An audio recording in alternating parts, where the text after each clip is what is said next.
Right మరొక breaking చూస్తున్నాం. మంత్రులు కొండా సురేఖ సీతక్కతో విభేదాలపై మరో మంత్రి పొంగులేటి శ్రీనివాసరెడ్డి కీలక వ్యాఖ్యలు చేశారు.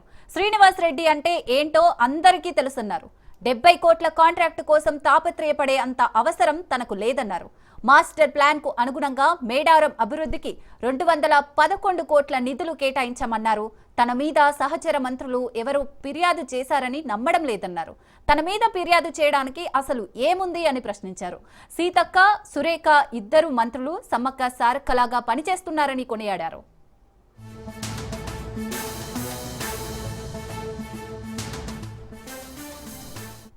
మా అంతా కేబినెట్ మంత్రులు ప్రత్యేకమైన కార్యక్రమాలు, ప్రత్యేకమైన ఆలోచనలు. ఒక్కొక్క మంత్రులు ఒక్కొక్క రోజు ఖాళీ ఉంటుంది, ఖాళీ ఉండదు. అదేమి ఇది సింగిల్ కాదు, ఇది ఎండు కాదు.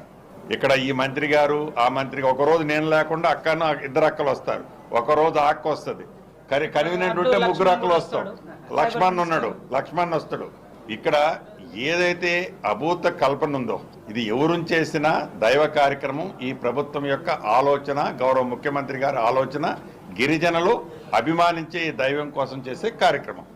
ఇక్కడ దాన్ని ఏ రకంగా రాంగ్ రూటో, సెకండ్ థింకింగో ఏమి అవసరం లేదనేది మీడియా మిత్రులకి మనస్ఫూర్తిగా నేను తెలుపుతాను. శ్రీనివాసరెడ్డి అంటే ఏంటో, శ్రీనివాసరెడ్డి టెండర్లకు ఎట్లా తాపత్రయపడతాడో, 60 కోట్లు 70 కోట్ల టెండర్ల కోసం శ్రీనివాసరెడ్డి కంపెనీ తాపత్రయపడుద్దా లేదా వాళ్ళకంటే కూడా ఇక్కడ కూర్చున్న మీ అందరికీ తెలుసు. సో దాని గురించి నేను ఎక్కువ మాట్లాడను. అందుకే నేను కూడా మీరు ఏదో మీరు పేపర్లో రాసినా నేను రెస్పాండ్ కాను కూడా.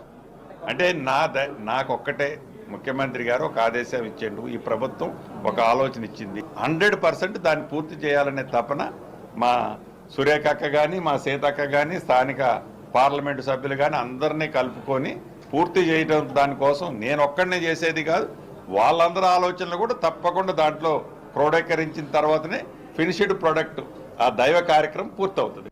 మా అంతా